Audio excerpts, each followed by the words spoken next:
कभी कभी ज़िंदगी हेल लगती है। ऐसा लगता है कुछ है ही नहीं ज़िंदगी में जिसके लिए हम जिए। बट जब ऐसा लगे तो थोड़ा रुक जाओ और सोचो, जब ज़िंदगी में जीने के लिए कुछ है ही नहीं तो हम क्यों जिए जा रहे हैं? क्यों तुम्हारी सांसें चल रही हैं? क्योंकि अगर सांसें चल रही हैं तो इसका मतलब साफ है, ऊपर वाले ने तुम्हारे लिए कुछ सोच रखा है। तभी तो तुम्हारी सांसें चल रही हैं, तुम जिंदा हो।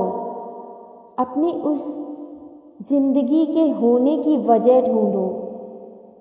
देखो कि ऐसा क्या काम बाकी रह गया है जिसके लिए ऊपर वाले ने तुम्हें सांसें दे रखी हैं। कभी कभी हम अपने सिचुएशन में इतना उलझ जाते हैं, इतना फंस जाते हैं कि हमें लगता है कि अब सब कुछ खत्म हो चुका है, अब कुछ बाकी रह ही नहीं गया है जिंदा रहने के लिए। पर यकीन मानो मेरे दोस्त, अगर ऊपर वाले ने हमें कुछ दिया है तो उसकी भी कोई वजह होती है। वो बिना कारण हमें कुछ भी नहीं देते, सांसें भी नहीं। तो अगर उन्होंने हमें सांसें दी हैं तो इसका सदुपयोग करना सीखो।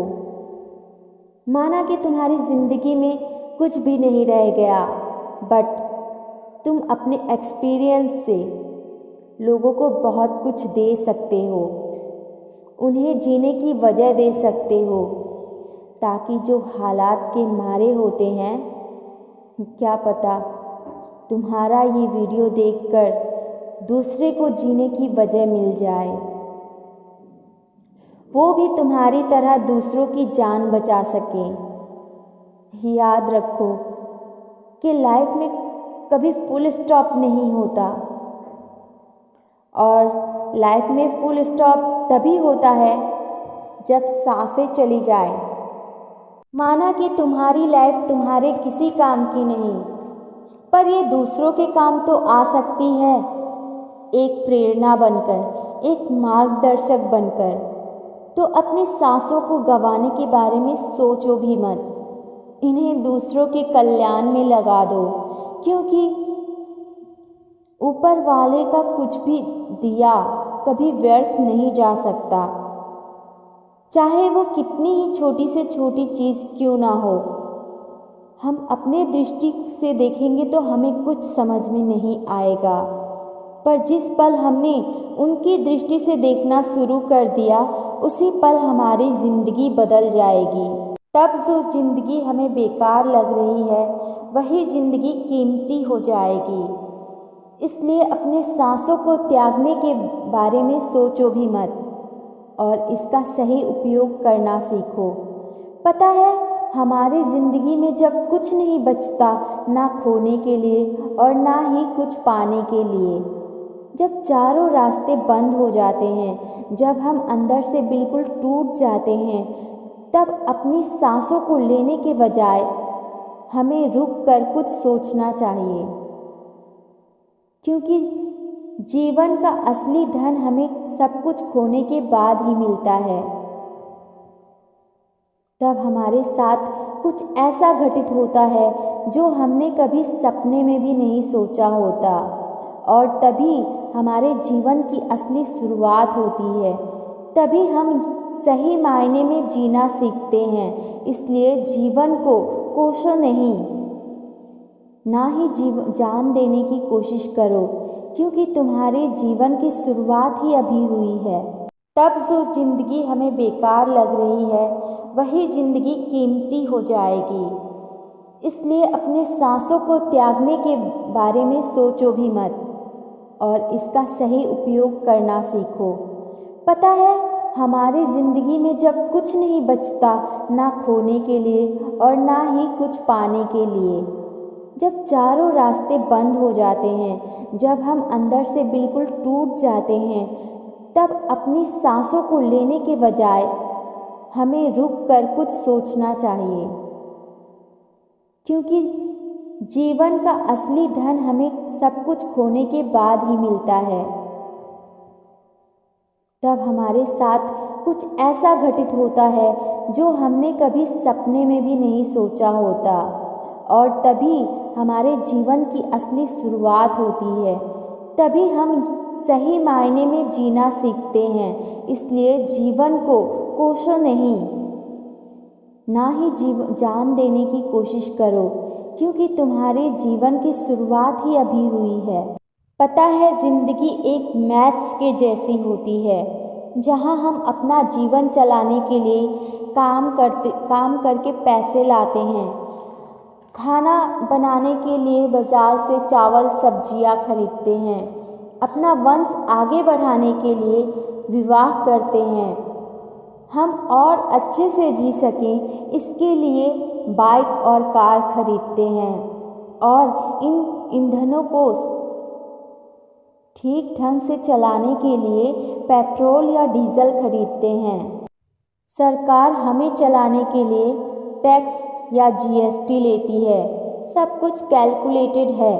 ये सब कुछ कैलकुलेशन के हिसाब से ही चलता है। ठीक उसी प्रकार हम अपने जीवन में कितना सुख भोगेंगे और कितना दुख, ये भी हमारे कर्मों के हिसाब से ही होता है। जिसने जैसे कर्म किए उसको वैसे फल मिले, और कर्मों के फल के आधार पर ही हमारी जिंदगी नर्क या स्वर्ग होती है। लोग ये कहते हैं कि बुरे कर्मों के लिए मरने के बाद उसका हिसाब मिलेगा। ग्रंथों में लिखा होता है कि मरने के बाद जिसने जैसे कर्म किए उसे वैसे ही फल मिलेंगे।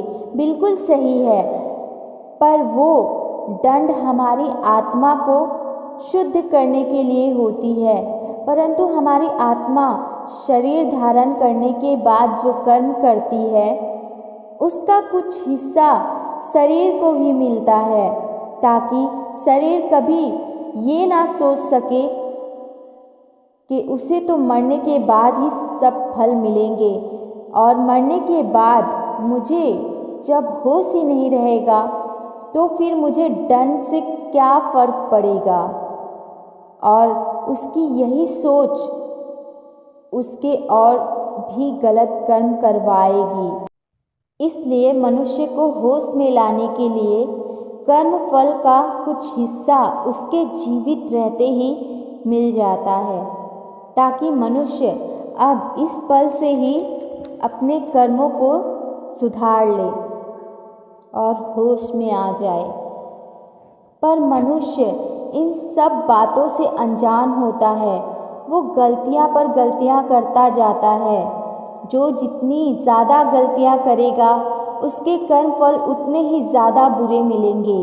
तब एक पॉइंट पर आकर मनुष्य को लगेगा कि उसकी लाइफ बेकार है, उसे मर जाना चाहिए। लेकिन अगर वो बिना मरे अपनी लाइफ को देखेगा तो उसे समझ में आएगा कि ये उसके साथ क्यों हो रहा है।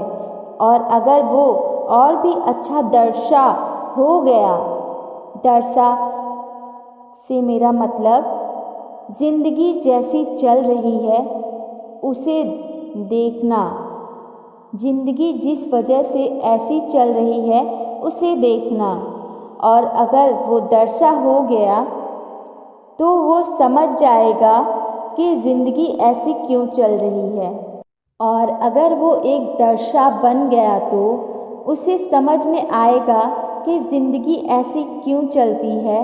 वो देख पाएगा ईश्वर का हिसाब, वो देख पाएगा ईश्वर का कैलकुलेशन। और जब उसने ये सब देख लिया तो उसे अपनी ज़िंदगी नर्क नहीं लगेगी, क्योंकि वे ज़िंदगी को समझ चुका होगा, ज़िंदगी के मैथ्स को समझ चुका होगा।